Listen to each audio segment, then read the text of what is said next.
myself Mr. Jadhav sir. I welcome all of you in our Shantiniketan online classes which is taken by New Vision Academy app. Friends, before watching this video, you should have to subscribe our YouTube channel.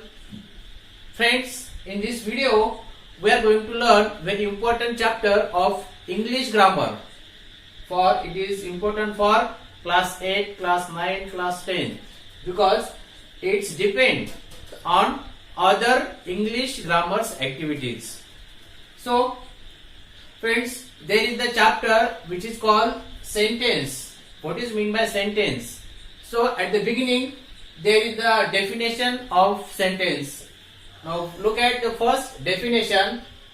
Sentence means, what is mean by sentence? Sentence means a group of words having complete meaning. Into Marathi, पूर्ण अर्थ व्यक्त करणाऱ्या शब्दाच्या समूहास वाक्य असे म्हणतात. आता आपण वाक्य म्हणजे काय त्याचं आपण या ठिकाणी डेफिनेशन पाहिलेलं आहे. म्हणजे पूर्ण अर्थ व्यक्त करणाऱ्या शब्दांच्या समूहाला वाक्य म्हणतात. शब्द कशाला म्हणतात माहितीये? Letters, group of letters. म्हणजेच लेटरचा जो ग्रुप असतो त्या अक्षरांच्या ग्रुपला, अक्षरांच्या समूहाला शब्द म्हणतात. आणि शब्दांच्या समूहाला, पण तो शब्दाचा समूह कसा असला पाहिजे? अर्थपूर्ण शब्दांच्या समूहाला वाक्य असं म्हणलं जातं. For example, here is the given example. They were singing songs.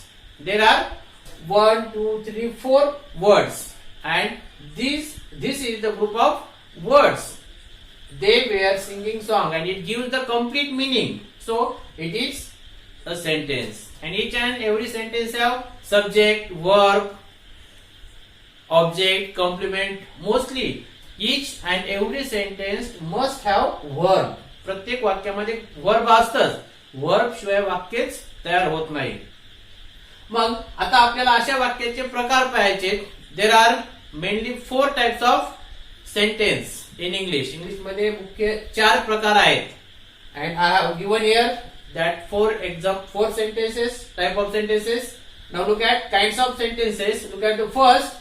There is the first sentence, assertive or statement sentence. It's called in Marathi विधानार्थी वाक्य. त्या ठिकाणी पहिलं वाक्य आहे assertive sentence किंवा त्याला दुसरं नाव आहे स्टेटमेंट सेंटेन्स. त्याला विधानार्थी वाक्य म्हटलं जातं. अगोदर आपण वाक्याचे प्रकार पाहू सर्व. आता याच्यामध्ये याचे 2 उपप्रकार पडतात. अफर्मेटिव्ह सेंटेन्स होकारार्थी वाक्य आणि दुसरा आहे निगेटिव्ह सेंटेन्स नकारार्थी वाक्य. म्हणजे असर्टिव्ह सेंटेन्सचे 2 उपप्रकार पडतात. त्यानंतर दुसरा प्रकार आहे इम्पेरेटिव्ह सेंटेन्स. त्याला दुसरं कमांड्स म्हणलं जातं. आज्ञार्थी वाक्य. आज्ञार्थी वाक्यात सुद्धा 2 प्रकार पडतात. एक अफर्मेटिव्ह सेंटेन्स होकारार्थी वाक्य, दुसरं निगेटिव्ह सेंटेन्स नकारार्थी वाक्य. Now there is a third type of sentence, exclamatory sentence. उद्गारवाचक वाक्य. याचे 2 उपप्रकार पडत नाहीत. त्यानंतर चौथा प्रकार आहे इंटरॉगेटिव्ह सेंटेन्स. त्याला क्वेश्चन्स असं म्हणलं जातं. प्रश्नार्थक वाक्य. त्या प्रश्नार्थक वाक्याचे 2 प्रकार पडतात. एक WH क्वेश्चन किंवा त्याला इन्फॉर्मेटिव्ह क्वेश्चन असं म्हणलं जातं. आणि दुसरा प्रकार आहे व्हर्बल क्वेश्चन किंवा त्याला दुसरं नाव आहे येस नो टाइप क्वेश्चन. आता या दोन्हीचे 2 उपप्रकार पडतात. WH क्वेश्चनचे 2, affirmative sentence and negative sentence, and also there are verbal questions. It also has 2 types, affirmative sentence and negative sentence. त्या ठिकाणी verbal question त्याला दुसरं नाव आहे yes no type question. याचे सुद्धा 2 उपप्रकार पडतात, affirmative sentence आणि negative sentence. आता आपण या ठिकाणी वाक्याचे एकूण 4 प्रकार पडतात. हे 4 प्रकार आपण पाहिलेले आहेत. आणि आता यापुढे आपण प्रत्येक प्रकाराविषयी सविस्तर माहिती पाहणार आहोत. आणि आता आपण प्रत्येक प्रकाराविषयी माहिती घेणार आहोत. त्यामध्ये there is the first type assertive sentence और स्टेटमेंट सेंटेन्स. आता आपण पहिला प्रकार पाहणार आहोत असर्टिव्ह सेंटेन्स किंवा त्याला दुसरं नाव आहे statement sentence. It's called in Marathi विधानार्थी वाक्य. Now there is a definition into English. The sentence which declares or asserts a statement, feeling, opinion, incident, event, history or anything is called an assertive sentence. म्हणजेच into Marathi ज्या वाक्यातून एखादे विधान, एखादी भावना, एखादे मत, एखादी घटना, एखादा प्रसंग किंवा एखादा इतिहासाचा भाग इत्यादी व्यक्त केले जातात त्या वाक्यास विधानार्थी वाक्य असे म्हणतात. म्हणजे जे वाक्य शक्यतो विधान व्यक्त करतं, काहीतरी स्टेटमेंट करत असतं, त्या वाक्याला स्टेटमेंट सेंटेन्स किंवा असर्टिव्ह सेंटेन्स असं म्हणलं जातं. आता याचे थोडक्यात स्ट्रक्चर आपण इथं पाहणार आहोत. मोस्टली याचं structure it's begin with subject. हे ह्या वाक्याची सुरुवात ही 99 म्हणजे 100% वाक्य सुरुवात कशाने होते? सब्जेक्टने होते. आणि it's end with full stop, आणि शेवट मात्र फुल स्टॉपने होतो. म्हणजे त्याची स्ट्रक्चर पाहत थोडक्यात. वाक्याच्या सुरुवातीला सब्जेक्ट आलेलं असतं, त्यानंतर वर्ब आलेलं असतं, त्यानंतर ऑब्जेक्ट आलेलं असतं, त्यानंतर कॉम्प्लिमेंट म्हणजे पूरक शब्द आलेले असतात, आणि नंतर शेवटी फुल स्टॉप असतो. असर्टिव्ह सेंटेन्स आहे का नाही हे ओळखायचं असेल तर सर्वात सोपा फॉर्म्युला, वाक्याची सुरुवात ही सब्जेक्ट झालेली असेल आणि वाक्याच्या शेवटी फुल स्टॉप असेल तर ते डेफिनेटली असर्टिव्ह सेंटेन्सच असतं. फॉर एक्झाम्पल, इथे एक्झाम्पल दिलेला आहे पहा. He puts his dress on the table neatly. In that sentence there is he subject puts verb his dress object on the table neatly. It is the complement. म्हणजेच या वाक्यामध्ये वाक्याची सुरुवात कशी झालेली आहे? He, it is the subject and end with full stop. वाक्याचा शेवट फुल स्टॉप न झाल्याने वाक्याच्या शेवटी फुल स्टॉप आलेला आहे. म्हणजेच हे वाक्य कोणतं आहे? असर्टिव्ह सेंटेन्स किंवा स्टेटमेंट सेंटेन्सचं वाक्य आहे. मग कोणते वाक्य असू द्या, वाक्याची सुरुवात कशी झाली पाहिजे? सब्जेक्टने, आणि शेवटी फुल स्टॉप आला असेल तर ते वाक्य डेफिनेटली असर्टिव्ह सेंटेन्सचं असतं. मग आता या असर्टिव्ह सेंटेन्सचे इथे दोन प्रकार पाळलेले आहेत आपण, अफर्मेटिव्ह सेंटेन्स आणि negative sentence. Kinds of assertive sentence. There is the first affirmative sentence. It's called in Marathi होकारार्थी वाक्य. It's definition, if a statement gives positive information it is called affirmative sentence. म्हणजेच एखादं विधान जर होकारार्थी इन्फॉर्मेशन देत असेल तर ते वाक्य शक्यतो होकारार्थीच असतं. पाहिजे दिलेलं आहे मराठीमध्ये, दिलेले विधान होकारार्थी असेल म्हणजेच ज्या विधानात no, not, none, nothing, nor, nobody, never, neither, no one असे नकारदर्शक शब्द आलेले नसतात. ज्या विधानात असे जे नकारदर्शक शब्द आहेत ते नकारदर्शक शब्द आलेले नसतात त्यास होकारार्थी वाक्य असे म्हणतात. म्हणजे त्या वाक्यात no, not, never, none, nothing, nobody, neither, nor असे शब्द आलेले नसतात त्या वाक्यास होकारार्थी वाक्य असे म्हणतात. इथे एक्झाम्पल दिले पहा. I like potatoes. मला पोटॅटोज आवडतात. होकारार्थी वाक्य आहे, त्यामध्ये मला आवडत नाही असा शब्द होत नाही. म्हणजे no, not, never, none, nothing, nobody, neither, nor असे शब्द आलेले नाहीत. म्हणजे ते कोणतं वाक्य आहे? अफर्मेटिव्ह सेंटेन्स आहे. त्यानंतर दुसरे एक्झाम्पल दिले पहा. Everybody was present yesterday. काल सर्वजण उपस्थित होते. सो या ठिकाणी एव्हरीबडी आलेला आहे आणि वाक्य not, none, never, nothing, neither, nor असे नकारदर्शक शब्द आलेले नाहीत. म्हणजे हे वाक्य कसं आहे? होकारार्थी आहे.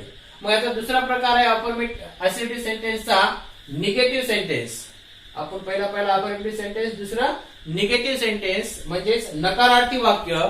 It's definition in to English, if a statement gives negative information it is called negative sentence. म्हणजे एखादं उदाहरण किंवा एखादं विधान नकारार्थी माहिती देत असेल तर त्याला नकारार्थी वाक्य असं म्हणलं जातं. पाहिजे मराठीमध्ये डेफिनेशन दिली पहा. दिलेले विधान नकारदर्शक असेल म्हणजेच ज्या विधानात no, not, none, nothing, never, neither, nor, nobody, no one असे नकारदर्शक शब्द आलेले असतात. पहा, होकारार्थी वाक्यामध्ये हे शब्द आलेले नसतात आणि नकारार्थी वाक्यामध्ये हे शब्द आलेले असतात. म्हणून त्या वाक्यास नकारार्थी वाक्य असे म्हणतात. आता इथे एक्झाम्पल आपण ह्याच वाक्याचं नकारार्थी केलंय पहा. आय लाईक पोटॅटोज हे होकारार्थी वाक्य आहे, त्याचं नकारार्थी केलेलं आहे आय डोंट डिसलाईक पोटॅटोज. म्हणजे डोंट आलेले आहे, डू नॉट आलेला आहे. नॉट आलेला म्हणजे ते वाक्य डेफिनेटली निगेटिव्ह सेंटेन्स आहे. मग या ठिकाणी पहा, नोबडी वॉज अब्सेंट येस्टरडे. आता या ठिकाणी वाक्याची सुरुवात नोबडीने झाली. नोबडी म्हणजे इट इज निगेशन, नकारदर्शक शब्द आहे, म्हणून ते वाक्य सुद्धा नकारार्थी आहे. अशा पद्धतीने आपण आयसोलेटेड सेंटेन्स कसं ओळखायचं? सर्वात सोपा उपाय, वाक्याची सुरुवात सब्जेक्ट झाली आहे काय पाहायचं आणि वाक्याच्या शेवटी फुल स्टॉप आहे काय पाहायचं. सब्जेक्टने सुरुवात झाली असेल आणि शेवटी फुल स्टॉप असेल तर ते डेफिनेटली आयसोलेटेड सेंटेन्स असतं. आणि त्यामध्ये त्याचे प्रकार ओळखायचे असेल तर no, not, never, none, nothing, neither, nor, nobody, no one असे शब्द आले असतील तर ते वाक्य नकारार्थी आणि असे शब्द आलेले नसतील तर ते वाक्य होकारार्थी. अशा पद्धतीने आपण आयसोलेटेड सेंटेन्स आणि त्याचे प्रकार पाहिलेले आहेत. आता आपण वाक्याचा दुसरा प्रकार पाहणार आहोत and it is called imperative sentence or commands. It gives the order. It's called in Marathi आज्ञार्थी वाक्य. Now there is a definition of imperative sentence. Look at the definition. A sentence which expresses order, request, advice, suggestion, etc. is called as imperative sentence. The sentence which mostly express order, request or advice, it is called imperative sentence. Now look at into Marathi.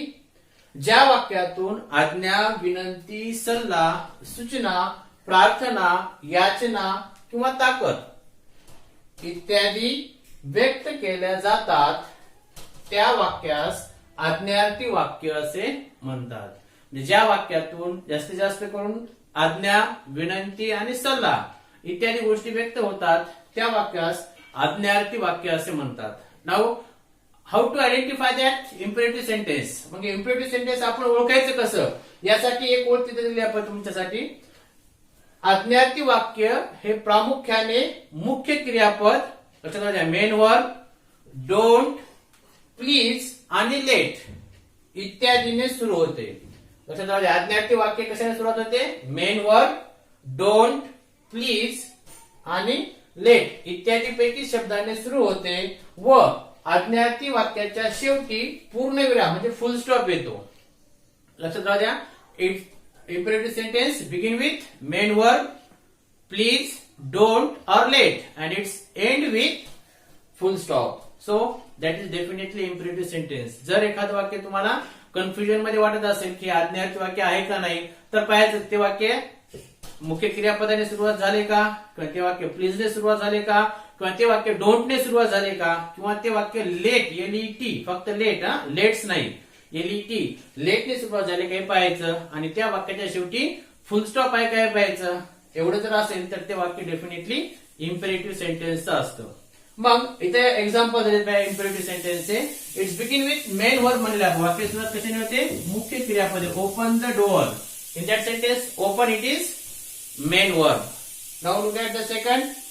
Don't run fast. It begin with don't म्हणजे मुख्य क्रियापदाने सुरुवात होते किंवा don't ने होते वाक्या शेवटी फुल stop येतं, किंवा प्लीज ने होते please give me your pen. Please ने झालेल्या वाक्य सुरुवात आणि शेवटी फुल स्टॉप आलेला आहे. किंवा लेट ने सुद्धा होते late him sing a song आणि शेवटी फुल स्टॉप आलेला आहे. म्हणजेच या वाक्यात ओपन द डोअर इथं आज्ञा व्यक्त केली आहे, दरवाजा उघड, that is the order. Don't run fast जोरात धावू नको. It may be the suggestion or it may be their advice. Suggestion असू शकतो आणि ऍडवाइस असू शकतं. त्यानंतर please give me your pen. कृपया मला तुझी पेन दे, that is the request. Let him sing a song, that may be the suggestion. हे सूचना असू शकते. अशा पद्धतीनं आपण आज्ञार्थी वाक्य कसं ओळखायचं लक्षात आलं तुमच्या. वाक्याची सुरुवात मुख्य क्रियापदाने प्लीज, डोंट किंवा लेटने झाली असेल आणि शेवटी फुल स्टॉप आला असेल तर ते वाक्य आज्ञार्थी वाक्य असतं. आणि त्यानंतर आणखीन एक या आज्ञार्थी वाक्याबद्दल महत्वाची गोष्ट सांगायची. आज्ञार्थी वाक्यात कर्ता नसतो.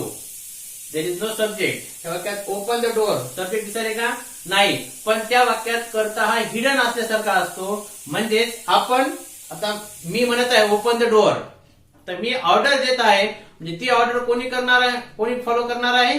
समोरचा व्यक्ती म्हणजे यू, म्हणजे पुढचा व्यक्ती ती ऑर्डर फॉलो करणार आहे. म्हणून या वाक्यात कर्ता नसतो, पण कर्ता यू हा कर्ता गृहीत धरलेला असतो. लक्षात राहू द्या, आज्ञार्थी वाक्यामध्ये कर्ता नसतो पण यू हा कर्ता त्या ठिकाणी गृहीत धरलेला असतो. का यू हा कर्ता गृहीत धरलेला असतो? कारण open the door that is the order and this order must have to follow by the other person. There is second person that is called you. Second person म्हणजे द्वितीय व्यक्तीने ती द्वितीय पुरुष असणाऱ्या व्यक्तीने ती आज्ञा पाळावी लागणार आहे म्हणून त्या वाक्याचा कर्ता यू असा गृहीत धरलेला असतो. Now there are the kinds of imperative sentence. Imperative sentence इथं दोन प्रकार पडलेले आहेत. एक अफर्मेटिव्ह सेंटेन्स आणि दुसरं निगेटिव्ह सेंटेन्स. आता अफर्मेटिव्ह सेंटेन्स कसं ओळखायचं पहा. If imperative sentence begin with main verb please let then it is affirmative sentence. म्हणजे इम्परेटिव्ह सेंटेन्स जर मुख्य क्रियापदाने प्लीज ने किंवा लेट ने सुरुवात झाला असेल तर ते डेफिनेटली अफर्मेटिव्ह म्हणजे होकारार्थी वाक्य असतं. म्हणजे त्यामध्ये डोंट आलं नसेल म्हणजे इम्परेटिव्ह सेंटेन्स जर डोंट ने सुरुवात झालेलं नसेल तर शक्यतो ते वाक्य हे अफर्मेटिव्ह असतं, होकारार्थीच असतं. विथ एक्झाम्पल दिलेत पहा. Wash your hands regularly. तुमच्या हात दररोज धुत चला. म्हणजे या ठिकाणी वॉश म्हणजे मेन वर्बने वाक्याची सुरुवात झालेली आहे. त्यानंतर please read this book for me. इथं प्लीज ने वाक्याची सुरुवात झालेली आहे. आणि त्यानंतर let her come with us. Let ने सुरुवात झाली म्हणजे ज्या वाक्याची सुरुवात डोंट ने झालेली नसते ते वाक्य होकारार्थी असतं. आणि त्यानंतर there is a second type of the imperative sentence negative sentence. नकारार्थी वाक्य. If imperative sentence begins with don't. जर आज्ञार्थी वाक्य डोंट ने सुरुवात झाला then it is definitely negative sentence. जर आज्ञार्थी वाक्य डोंट ने सुरुवात झाला असेल तर ते वाक्य नक्कीच नकारार्थी वाक्य असतं. Here is the example. Don't shout in the class. It's begin with don't म्हणजे वर्गात ओरडू नका. Don't tease my dog.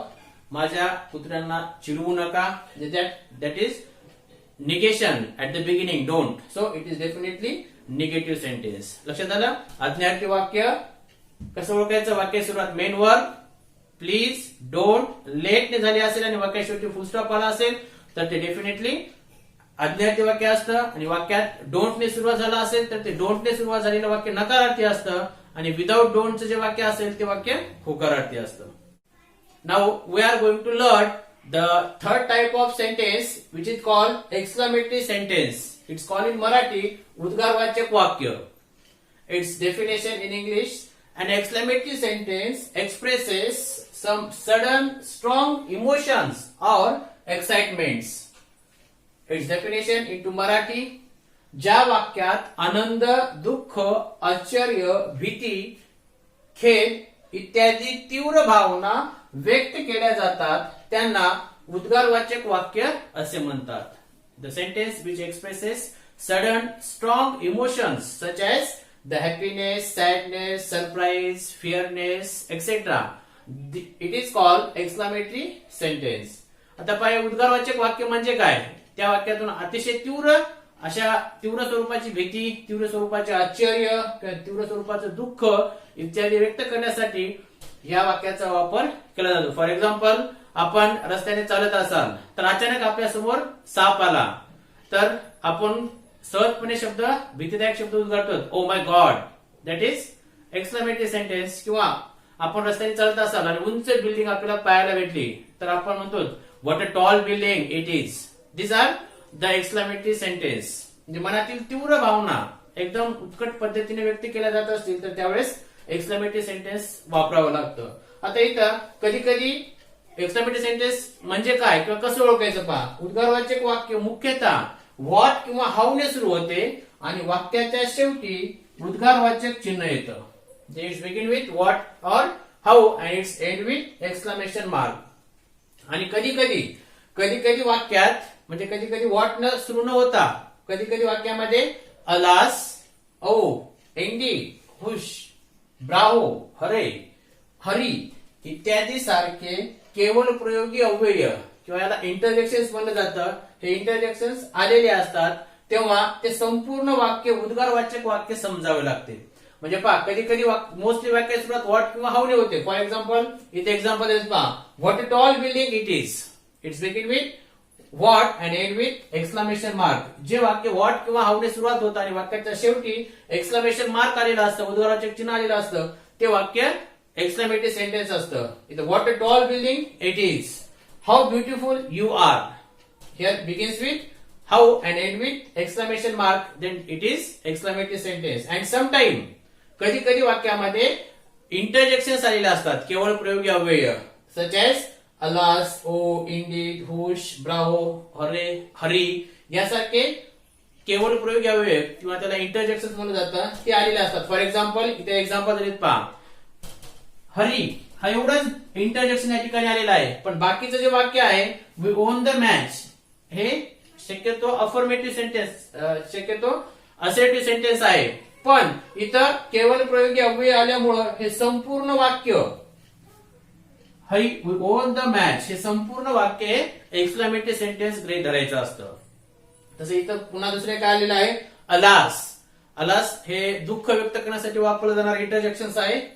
He lost his father, त्याने त्याच्या वडिलाला गमावले, म्हणजे त्याचे वडील वारले. त्या ठिकाणी इथं वडील वारल्याचं दुःख इथं अलास ह्या इंटरजेक्शननी एक्सप्रेस केलेलं आहे. म्हणजे त्या वाक्यात एवढं जरी एक्सक्लेमेशन इंटरजेक्शन आलेलं असलं तरी हे संपूर्ण वाक्य हे एक्सक्लेमेटरी वाक्य गृहीत धरायचं असतं.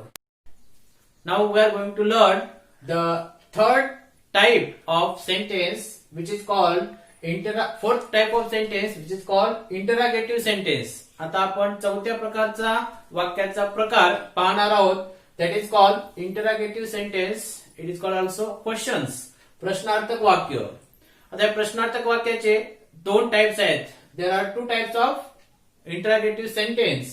Kinds of interrogative sentence. There are two types of interrogative sentence. First, WH questions or informative questions, and the second one is yes no type question or verbal questions. At the first, we are going to learn the first type, WH question or informative question. Now look at the definition of that question. A question which begins with WH words such as what, who, which, when, why, whose, whom, where, how, etc. is called WH questions. म्हणजेच ज्या प्रश्नाची सुरुवात काही WH शब्दाने होते, जसे की what, who, which, when, why, whose, whom, where, how यासारख्या WH शब्दाने सुरुवात होते, त्या प्रश्नास WH क्वेश्चन असं म्हणतात. मग याला इन्फॉर्मेटिव्ह क्वेश्चन सुद्धा म्हणलं जातं. त्याचं कारण आहे, त्यासाठी डेफिनेशन दिली खालची. A question which ask to get information is called informative questions. म्हणजे जो प्रश्न माहिती मिळवण्यासाठी विचारला जातो त्याला इन्फॉर्मेटिव्ह क्वेश्चन्स असं म्हणलं जातं. म्हणजे त्या WH क्वेश्चनला दुसरं नाव आहे informative questions. Its definition in to Marathi. ज्या प्रश्नाची सुरुवात WH शब्दाने होते किंवा जो प्रश्न माहिती मिळवण्यासाठी विचारला जातो त्या प्रश्नास WH क्वेश्चन किंवा इन्फॉर्मेटिव्ह क्वेश्चन असे म्हणतात. म्हणजे जो प्रश्न माहिती मिळवण्यासाठी विचारला जातो किंवा ज्या प्रश्नाची सुरुवात WH शब्दाने होते त्या प्रश्नास WH क्वेश्चन असं म्हणतात. त्याचे एक्झाम्पल दिलेत पाहिजे. Who is your best friend? It's begin with WH word and end with question mark. Then there is why are you late? It's begin with WH word and end with question mark. म्हणजे ज्या प्रश्नाची सुरुवात WH शब्दाने होते आणि ज्या प्रश्नाच्या शेवटी प्रश्नार्थक चिन्ह आलेलं असतं त्या प्रश्नास किंवा त्या वाक्यास WH क्वेश्चन असं म्हणलं जातं. मग याला इन्फॉर्मेटिव्ह क्वेश्चन का म्हणलं जातं? कारण हा प्रश्न काहीतरी माहिती मिळवण्यासाठी विचारला जातो. For example, who is your best friend? तुमचा चांगला मित्र कोण आहे याचं तुम्हाला काही ना काहीतरी उत्तर द्यावं लागेल. म्हणजे त्या मित्राचं नाव तुम्हाला सांगावे लागेल. म्हणजेच त्याचं उत्तर फक्त होय किंवा नाही असं देता येणार नाही, येस किंवा नो असं उत्तर देता येणार नाही. म्हणजेच त्या प्रश्नाचं उत्तर आपल्याला काहीतरी इन्फॉर्मेशन द्यावी लागते, म्हणून याला इन्फॉर्मेटिव्ह क्वेश्चन असं म्हणलं जातं. उदाहरणामध्ये who is your best friend? Yes, no असं उत्तर सांगून चालणार नाही, तर त्याचं आपल्याला योग्य ते उत्तर सांगावं लागेल. म्हणजे तुमच्या मित्राचं नाव वगैरे सांगावं लागेल, म्हणून या प्रश्नाला इन्फॉर्मेटिव्ह क्वेश्चन असं सुद्धा म्हणलं जातं. मग आता याचे सुद्धा दोन प्रकार आहेत. आता बऱ्याचशा व्हर्बल क्वेश्चन आणि ह्या येस नो टाइप क्वेश्चन याचे प्रत्येकाचे दोन दोन उपप्रकार पडतात, affirmative sentence and negative sentence. आता इथे पहा याचे दोन प्रकार. अफर्मेटिव्ह सेंटेन्स ज्या प्रश्नात no, not, never, not, nothing, neither, nor, nobody, none, no one इत्यादी शब्द आलेले नसतात. सॉरी, ज्या वाक्यात no, not, none, never, nothing, neither, nor, nobody, no one इत्यादी शब्द आलेले नसतात त्या वाक्यास होकारार्थी प्रश्न असे म्हणलं जातं. For example, why do you run fast? There is no negation in that sentence, in that question, so it is definitely affirmative questions. There is second, how are you? In that sentence also there is nothing negation, so it is also affirmative question. Now there is a second one, negative sentence or negative questions. याच्यामध्ये याची definition सांगण्यात आली, ज्या प्रश्नात no, not, never, none, nothing, neither, nor, nobody, no one इत्यादी शब्द आलेले असतात त्यास नकारार्थी प्रश्न असे म्हणतात. For example, who is not your friend? तुझा मित्र कोण नाही? Why didn't you speak in English? तू इंग्लिश मध्ये का बोलला नाहीस किंवा का बोलला नव्हतास? These are the negative questions. Now look, we have learn here the interrogative sentence. There are two types of interrogative sentence. First, WH question. Second, verbal questions. And we have learned here information about WH question or informative questions. आता आपण इंटरॉगेटिव्ह सेंटेन्सचा दुसरा प्रकार पाहणार आहोत, which is called verbal question or it is also called yes no type question. Verbal question किंवा yes no type question असं त्याला दुसरं नाव आहे. Now look at the definition of that question. The answers which begin the questions which begin with helping verb are called verbal questions. जे प्रश्न सहाय्यकारी क्रियापदाने सुरू होतात त्याला verbal questions असं म्हणलं जातं. आणखी एक डेफिनेशन आहे पहा. The answer of the question is yes or no. It is called yes no type questions. ज्या प्रश्नाचं उत्तर होय किंवा नाही एवढंच असतं त्या प्रश्नाला येस नो टाइप क्वेश्चन असं म्हणलं जातं. त्याची मराठीमध्ये डेफिनेशन दिली पहा. ज्या प्रश्नाची सुरुवात सहाय्यकारी क्रियापदाने होते व ज्याचे उत्तर होय किंवा नाही एवढेच असते त्या प्रश्नास व्हर्बल क्वेश्चन किंवा येस नो टाइप क्वेश्चन असं म्हणतात. त्याचे थोडक्यात स्ट्रक्चर या ठिकाणी दिलेलं आहे पहा. या व्हर्बल क्वेश्चनची सुरुवात it's begin with helping verb. सहाय्यकारी क्रियापदाने होते, त्यानंतर सब्जेक्ट आलेला असतं, त्यानंतर वर्ब आलेला असतं, त्यानंतर ऑब्जेक्ट आलेला असतं, त्यानंतर कॉम्प्लिमेंट आलेलं असतं आणि शेवटी प्रश्नार्थक चिन्ह आलेलं असतं. त्याचे एक्झाम्पल्स इथे दिलेले आहेत. First example, do you read the story? It's begin with do means here helping verb. Do is here helping verb and there is last question mark. So it is verbal questions or yes no type questions. Now look at the second example. Can she speak in English? It's begin with can. Can it is also modal auxiliary or helping verb. So here is the helping words at the beginning and the end of question mark. So it is definitely verbal questions. ज्या प्रश्नाची सुरुवात सहाय्यकारी क्रियापदाने होते आणि शेवटी question mark आलेला असतो त्यास व्हर्बल क्वेश्चन्स किंवा येस नो टाइप क्वेश्चन्स असं म्हणलं जातं. Now here are also two types of that questions. या प्रश्नात सुद्धा दोन उपप्रकार पडतात, एक अफर्मेटिव्ह आणि दुसरे negative. As like the before मागच्या सारखंच. अफर्मेटिव्ह क्वेश्चन म्हणजे काय पहा. ज्या प्रश्नात no, not, never, no, nothing, neither, nor, nobody, no one असे नकारदर्शक शब्द आलेले नसतात त्या प्रश्नास होकारार्थी प्रश्न असं म्हणलं जातं. फॉर एक्झाम्पल, डज ही प्रे the God? Will you come tomorrow? अशा प्रकारचे जे वाक्य आलेले असतात ज्यामध्ये नकारदर्शक शब्द आलेले नसतात त्यांना होकारार्थी प्रश्न म्हणलं जातं. त्यानंतर दुसरा प्रकार निगेटिव्ह क्वेश्चन्स. ज्या प्रश्नात no, not, not, nothing, never, nobody, neither, nor, no one असे नकारदर्शक शब्द आलेले असतात त्यास नकारार्थी प्रश्न म्हणतात. म्हणजे ज्या वाक्यात no, not, never, not, nothing, neither, nor, nobody, no one असे नकारदर्शक शब्द आलेले असतील तर त्या वाक्यास नकारार्थी वाक्य, नकारार्थी प्रश्न असा प्रश्न म्हणून ओळखला जातो. त्याचे एक्झाम्पल दिलेत पहा. Don't you tell lie. Here is do plus not don't and here is won't you come tomorrow. It's will plus not won't you come tomorrow. म्हणजेच या वाक्यात नकार आहे. अशा पद्धतीनं आपण टाइप्स ऑफ सेंटेन्सेस पाहिलेले आहेत. एकूण मुख्य वाक्याचे 4 प्रकार आहेत. एक असर्टिव्ह सेंटेन्स, दुसरा इम्परेटिव्ह सेंटेन्स, तिसरा एक्सक्लेमेटरी सेंटेन्स, चौथा इंटरॉगेटिव्ह सेंटेन्स. इंटरॉगेटिव्ह सेंटेन्सचे 2 प्रकार पाहिलेले आहेत आपण. एक व्हर्बल क्वेश्चन्स किंवा त्यातलाच येस नो टाइप क्वेश्चन म्हणलेला आहे आणि दुसरा WH क्वेश्चन्स किंवा इन्फॉर्मेटिव्ह क्वेश्चन्स. अशा पद्धतीनं आपण वाक्याचे सर्व प्रकार पाहिलेले आहेत. हे वाक्याचे प्रकार आपल्याला पुढील ग्रामॅटिकल टर्म पाहण्यासाठी म्हणजेच क्वेश्चन टॅग मध्ये सुद्धा याचा उपयोग होतो. त्यानंतर आपल्याला चेंज द व्हॉइस मध्ये आणि mostly it is very important in the direct and indirect speech. Direct आणि इनडायरेक्ट स्पीच मध्ये आपल्याला वाक्य कोणत्या प्रकारचं आहे हे ओळखता येणं खूप गरजेचं आहे. हे जर ओळखता आलं तरच आपल्याला पुढील क्रिया करता येतात. म्हणून हे वाक्याचे प्रकार हे खूप महत्वाचे आहेत, जे की आपण आतापर्यंत शिकलेले आहेत.